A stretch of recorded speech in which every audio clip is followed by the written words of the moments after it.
Welcome to my channel. My name is Payal Patel. इस video के अंदर हम एक इम्पॉर्टेंट मेथड डिस्कस करेंगे, दैट इज़ न्यूटन-रैप्सन मेथड। ये मेथड का यूज़ इक्वेशन के रूट को फाइंड आउट करने के लिए होता है। यहाँ पर मैंने एक एग्जाम्पल लिया है, find the root of the equation x³ + x - 1 = 0, correct up to 4 decimal places.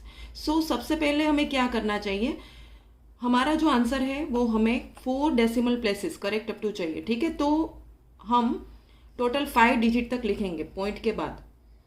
So सबसे पहले कैलकुलेटर के अंदर 5 डिजिट को फिक्स कर लो, जैसे कि मैंने अपने प्रीवियस वीडियो के अंदर भी बताया था कि कैसे हम कैलकुलेटर के अंदर डिजिट को फिक्स कर सकते हैं। तो मोड की स्विच को हम 3 बार प्रेस करते हैं तो फिक्स लिखा हुआ आता है। फिक्स के नीचे 1 है, 1 को प्रेस करो, देन प्रेस 5, तो आपका कैलकुलेटर अब 5 डिजिट में फिक्स हो जाएगा। ठीक है, अगर यहाँ पर correct up to 3 decimal places बोला गया है तो आपको 4 डिजिट तक ही फिक्स करना चाहिए। अब न्यूटन-रैप्सन मेथड के अंदर हमें सबसे पहला काम ये करना है कि हमें एक इनिशियल रूट चाहिए कि जिसके नज़दीक हमारा ये ओरिजिनल रूट है वो है। ओके, तो उसके लिए हम बाइसेक्शन मेथड में जैसे हमने स्टार्टिंग किया था वैसे ही करना है।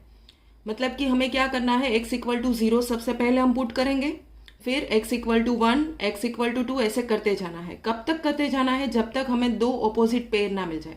ठीक है, मतलब अगर आप x = 0 पुट करते हैं और आपको नेगेटिव आंसर मिलता है, तो जब तक आपको पॉजिटिव आंसर ना मिले तब तक आपको वैल्यूज को पुट करते जाना है। ठीक है, तो इस तरीके से हम इनिशियल जो रूट है, इनिशियल वैल्यू x0 जिसको हम बोलेंगे, उसको फाइंड कर सकते हैं। अगर क्वेश्चन के अंदर ही आपको दिया गया है कि find the root of the equation correct up to 4 decimal places near x0 = this or near x = this, so in that case directly you can take x0 = that value। अगर क्वेश्चन में दिया गया है तो directly you can take. Okay, तो ये सब कुछ करने की जरूरत नहीं है।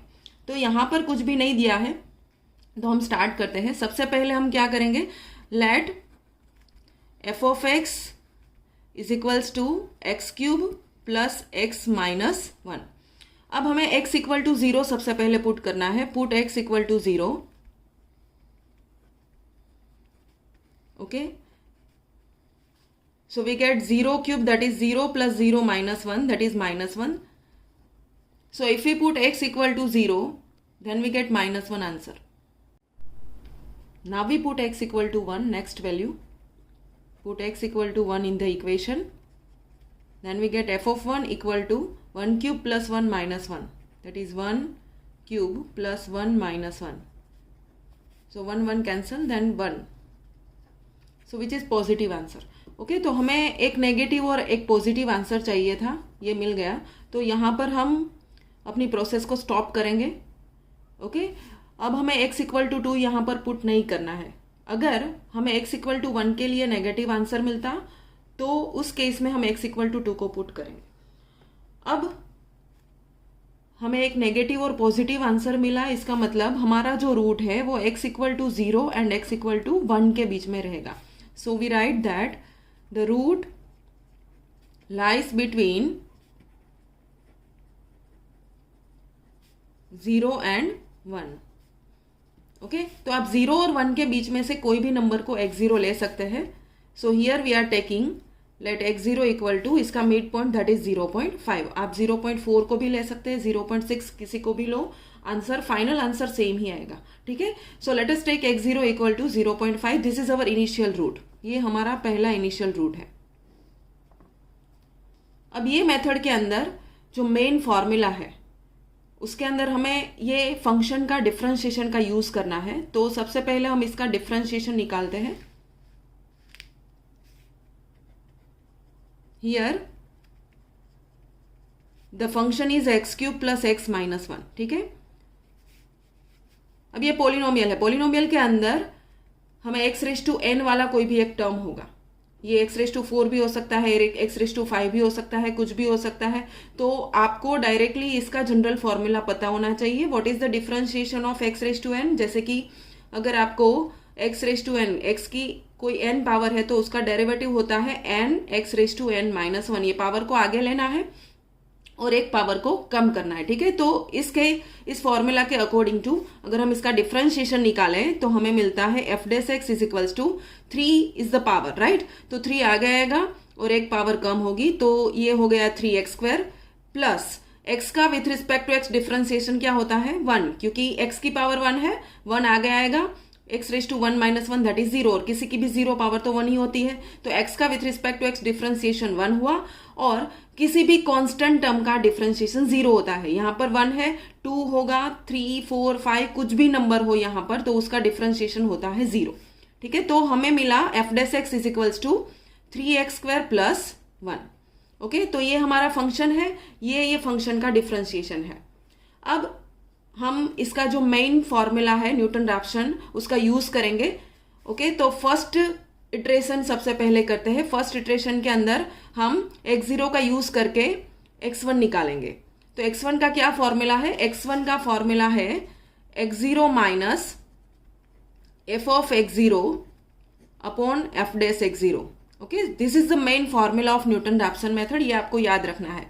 अगर इसके बाद की वैल्यू x2 निकालनी है तो उसका उस फॉर्मूला के अंदर आपको x1 का यूज करना होगा, जैसे कि x1 minus f of x1 upon f'(x1). यहां पर आपको सिर्फ एक ही वैल्यू का यूज करना है। ठीक है, अब इसके आगे मैं आपको एक ट्रिक बता रही हूं, उसका यूज आप करोगे तो एकदम फटाफट आपको आंसर मिल जाएगा। सिर्फ आपको कैलकुलेटर का ही यूज करना है, और जो भी आपको आंसर्स मिलते जाते हैं आप ये आंसर्स को लिखते जाओ, बाद में डायरेक्टली आप कैलकुलेशन कर सकते हो। ठीक है, यहां पर हम क्या करेंगे, x0 minus f of x0 upon f'(x0), ये फॉर्मूला लिख लिया। अब x0 की वैल्यू क्या है? x0 हमारा है 0.5, तो आपको x0 की जगह पे 0.5 को रखना है, minus f of x0। Okay, f of x0 मतलब आपका फंक्शन क्या है? फंक्शन ये है जो आपको क्वेश्चन में गिवन है, that is x³ plus x minus 1। यहां पर हम ये वैल्यू को पुट करते हैं, जो है 0.5 का क्यूब प्लस 0.5 माइनस 1। यहां पर आपको क्या करना है, जहां पर भी आपको x दिखाई दे वहां पर 0.5 को जस्ट पुट करना है। ठीक है, डिवाइडेड बाय f'(x0). f'(x0) मतलब यहां पर ये फंक्शन का जो डिफरेंशिएशन किया वो, तो फंक्शन का डिफरेंशिएशन हमने यहां पर किया है, दैट इज 3x² प्लस 1। यहां पर भी x की जगह पे आपको 0.5 को ही रखना है, तो ये हो जाएगा 3x² मतलब 0.5 का स्क्वायर प्लस 1। ओके, इतना करने के बाद हमें इसकी कैलकुलेशन करनी है, तो यहां पर मैं आपको एक कैलकुलेटर की ट्रिक बता रही हूं, उसका आप यूज करना। उसके लिए सबसे पहला काम आपको क्या करना है, कैलकुलेटर के अंदर आपको जो भी आपकी x0 की वैल्यू है उसको प्रेस करना है। जैसे कि हमें सबसे पहले x0 इक्वल टू 0.5 रखना है। ठीक है, तो यहां पर मैं 0.5 को प्रेस करके इक्वल की स्विच को प्रेस करती हूँ, ताकि ये 0.5 हमारे कैलकुलेटर के अंदर आंसर के फॉर्म में स्टोर हो जाए। इतना करने के बाद अब हम क्या करेंगे, ये पूरा का पूरा जो फॉर्मूला है वो एक साथ इस कैलकुलेटर के अंदर टाइप करेंगे। इसमें ध्यान रखना कोई भी गलती ना हो, ये अच्छे से ध्यान रखना। ठीक है, तो उसके लिए हमें क्या करना है, जहां पर भी आपको 0.5 दिखाई दे मतलब x दिखाई दे, वहां पर आपको ये आंसर की स्विच का यूज करना है, आंसर। क्योंकि हम क्या करेंगे, ये 0.5 को पहले कैलकुलेटर के अंदर आंसर के फॉर्म में स्टोर किया, अब हम सिर्फ आंसर की का ही यूज करेंगे। और उसके पहले ये याद रखना कि जब भी ये पूरा एक साथ टाइप करते हो तो पहले हम ये यहां से स्टार्ट करेंगे, तो आंसर माइनस, देन ये न्यूमरेटर को जब भी आप टाइप करो तब पूरा न्यूमरेटर ऐसे ब्रैकेट में लिखो और पूरा डिनोमिनेटर भी ऐसे ब्रैकेट में लिखो, ताकि कोई कैलकुलेशन में मिस्टेक ना हो। ओके, ये भूलना मत।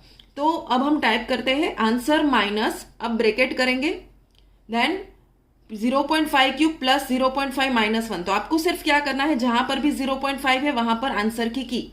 तो हम क्या करेंगे, आंसर क्यूब माइनस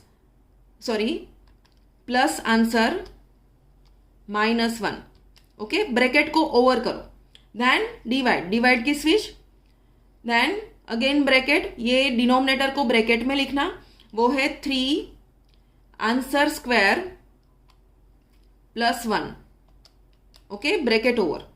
ये टाइप करने के बाद इक्वल टू प्रेस करो, तो जो भी आपको आंसर दिखाई देता है वो डायरेक्टली यहां पर लिख दो। ये आंसर मिला हमें 0.71429। ठीक है, तो ये जो आंसर मिला ये आपका फर्स्ट इटरेशन हो गया। x1 इक्वल टू हमको मिलता है 0.71429। ओके, अब ध्यान रखना ये ट्रिक के अंदर, कैलकुलेटर के अंदर आपको ऑन ऑफ कुछ भी प्रेस नहीं करना है, ये एज इट इज रहने दो, इसमें अब कुछ भी आपको नहीं करना है। अब हम क्या करेंगे, नेक्स्ट इटरेशन की तरफ जाएंगे। उसके लिए हम क्या करेंगे, x2 का क्या फॉर्मूला होगा, यहां पर x0 का यूज किया था प्रीवियस में, वहां पर हम x1 का यूज करेंगे। तो ये फॉर्मूला बना x1 minus f of x1 upon f dash x1। Okay, अब जहां पर भी आपने 0.5 को यूज किया था वहां पर 0.5 की जगह पे जो आंसर मिला उसको रखो, बाकी सब कुछ एज इट इज और कुछ भी ना करो। तो उसको जस्ट आपको लिखना ही है। तो ये हो जाएगा 0.71429 माइनस, अब 0.5 की जगह पे इसको रखो तो ये हो जाएगा 0.71429 cube plus 0.71429 -1 bracket over divided by 3 0.71429 whole square plus 1। Okay, ये करने के बाद इसकी कैलकुलेशन हमें करनी है। अब हमारे कैलकुलेटर में हमने जो कुछ भी किया था, मैंने पहले ही बोला था कि इसको एज इट इज ही रखो। ठीक है, अब सिर्फ आपको क्या करना है, कुछ भी प्रेस नहीं करना है, सिर्फ और सिर्फ आपको इक्वल की साइन को एक बार प्रेस करना है और कुछ भी नहीं। क्योंकि हमें क्या करना है, हमारा गोल ये है कि हमें इसका ही यूज करना है। और इसको किस में पुट करना है, तो कि इस फॉर्मूला में। तो ये फॉर्मूला ऑलरेडी ऊपर देखो ये टाइप किया हुआ ही है, आंसर का स्विच का हमने यूज किया था इसीलिए ही, ताकि ये डायरेक्टली कैलकुलेटर यहाँ पर वैल्यू को रख पाए। अब हम यहाँ पर यदि इक्वल की साइन को प्रेस करेंगे तो directly we can find out the answer, that is 0.68318। Okay, ये हमको आंसर मिल गया। तो ये हमें मिला x2। So by this way you can find out the next answer. अब नेक्स्ट के लिए क्या करना है, हमें x3 निकालना चाहिए। ओके, ये हमें x2 मिला। ठीक है, अब x2 के बाद हम x3 की कैलकुलेशन करेंगे। तो आपको क्या करना है, x3 इक्वल टू आपका जो फॉर्मूला है वो रहेगा x2 minus f of x2 divided by f dash x2।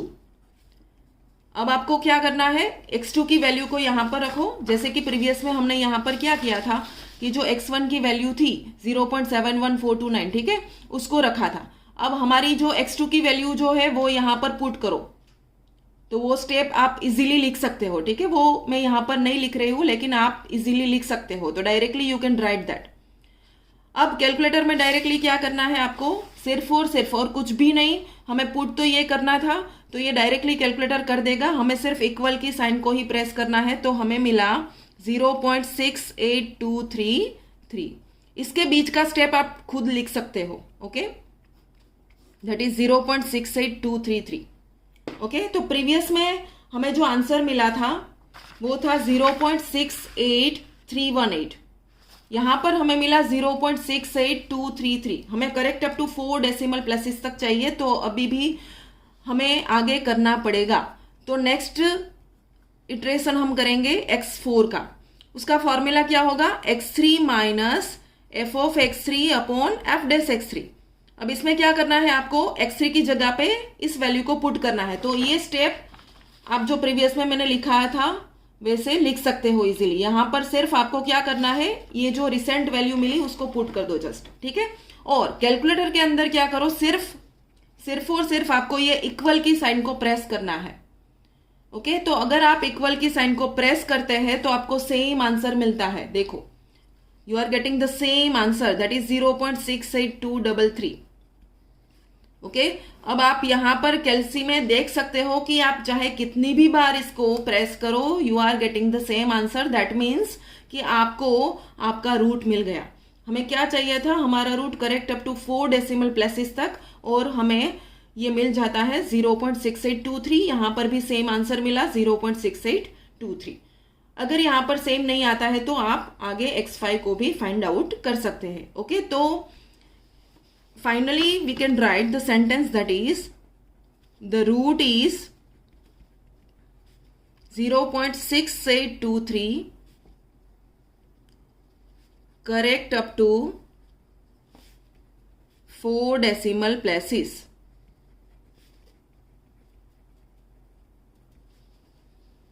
So by this way you can solve any example of Newton-Raphson method by using this trick. Okay, and if still you are having any doubt, any confusion in this method, then you can comment in this video. Thank you for watching. अब मिलते हैं एक नए video के साथ.